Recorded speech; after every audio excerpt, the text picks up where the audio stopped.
Hello, I'm Lorraine and I'm here to guide you through this short information video from Inclusion Ireland on the Respite Care Grant.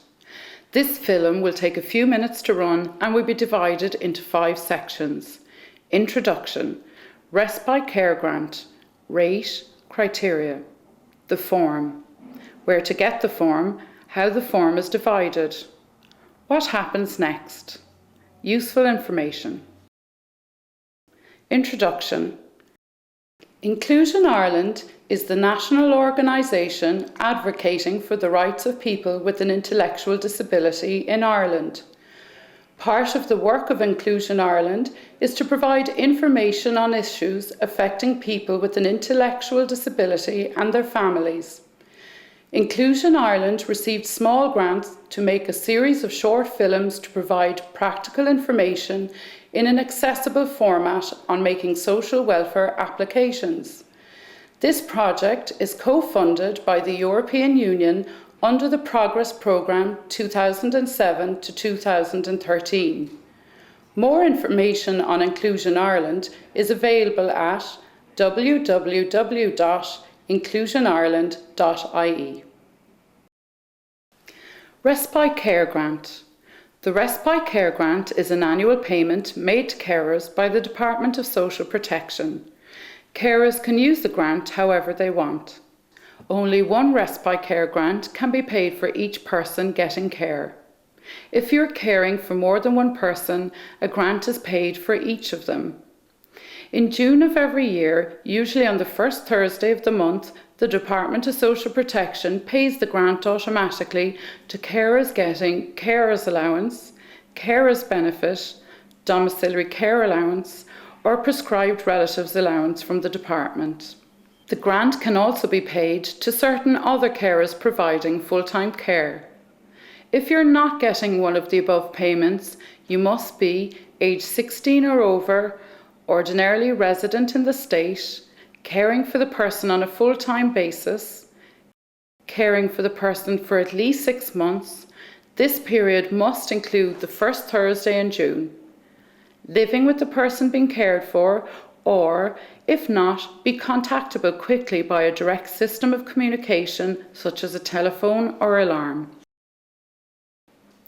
You do not qualify if you're working for more than 15 hours per week outside the home, if you're getting unemployment payment, or if you're signing on for unemployment credits.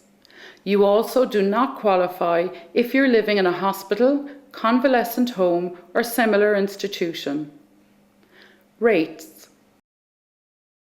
A Respite Care Grant of €1,700 is paid once each year, usually on the first Thursday in June for each person you are caring for. It is not taxable. Criteria. If you're getting carers allowance, carers benefit, domiciliary care allowance, or prescribed relatives allowance from the Department of Social Protection, you do not need to apply for the Respite Care Grant. It will automatically be paid to you in June. If you are not getting one of these payments, you should fill in an application form. If you got the Respite Care Grant last year, you do not need to fill in the form again. If you got the grant last year, you will get a letter at the end of April this year from the Respite Care section in the Department of Social Protection with a short questionnaire on the back. You must answer the questions on the back and return the letter to the Respite Care section. A free post envelope will be included with your letter. After you return the letter, the department will use this and the information on file to reassess you for your Respite Care Grant. Please note, this does not apply if you're receiving carers allowance, carers benefit, domiciliary care allowance, or prescribed relatives allowance. If you're receiving any of these allowances, you will automatically get the Respite Care Grant. Filling in the form. Where to get it? You can get the form online via the Citizens Information Board or Social Protection websites. You can also get hard copies of the form from your local social welfare office or your local Citizens Information Centre. How the form is divided. The form is divided into 4 sections. The first page of the form gives some directions for filling it out. It asks that you use black ballpoint pen, block letters and place an X in the relevant boxes. You need your PPS number. You will need to fill in parts 1, 2 and 3. Your doctor fills in part 4.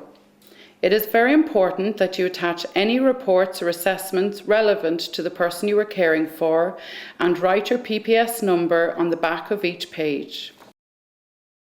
Part 3. We will look at Part 3 first, as this part is a checklist to see if you qualify for the Respite Care Grant.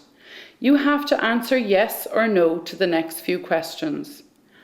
Are you working more than 15 hours per week outside the home? Are you getting job seekers benefit or job seekers allowance? Are you signing on for job seekers credits? The department says that if you answer yes to any of these questions, then you do not qualify.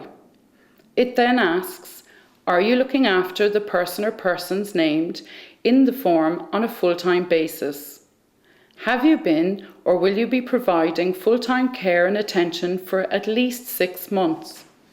If you answer no to either of the above, you do not qualify. It then states that the grant is only payable where the period of care includes the first Thursday in June. Part 1. In Part 1, you have to fill in your personal details. This includes your PPS number, name, address and date of birth. You then have to sign a declaration saying this information is correct. You are then asked a number of other questions, including if you are getting carers allowance and if you have ever applied for the Respite Care Grant before. You are also asked if you are receiving job seekers allowance or job seekers benefit and if you've been employed outside the home in the last 18 months. If you have been self-employed in the last 18 months, there is a section you have to ask your accountant to fill out. If you've attended an education or training course outside the home for the last 18 months, you have to ask the people running that course to fill in this section. Part 2. Part 2 deals with the details of the person you are caring for, including their PPS number. It asks a number of questions, including what your connection is to the person you are providing care to, and if the person you are caring for has worked outside the home in the last 18 months. It also asks if the person you are caring for has stayed overnight in a hospital or residential institution in the past 18 months.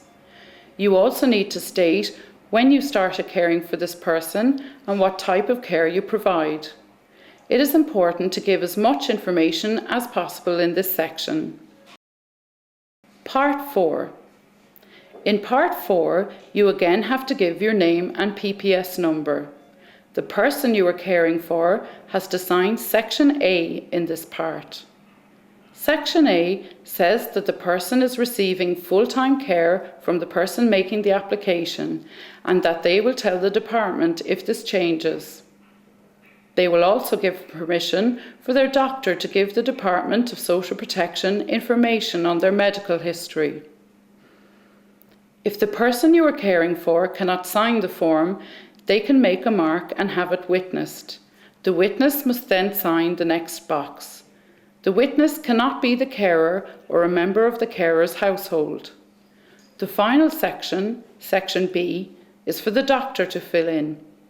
The doctor must give details of the person you are caring for. The doctor must also sign and stamp the form. Along with getting your doctor to fill in the medical report, it is very important to get all reports and letters from all the medical teams the person being cared for is involved with. Any information that shows the support the person needs in day-to-day living can also be submitted. This can include a daily diary outlining the care that you give to the person. The more evidence you have to support your claim, the better. What happens next?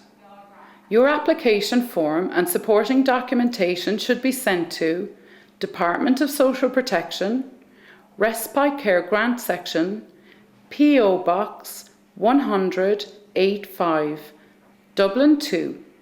telephone 01 673 2222 or website www.welfare.ie. It is vitally important that you include all medical reports with your application. Useful information. If you need any help to complete this form, please contact your local social welfare office or Citizens Information Centre. For more information on where these centres are and to download application forms, log on to www.welfare.ie or www.citizensinformation.ie.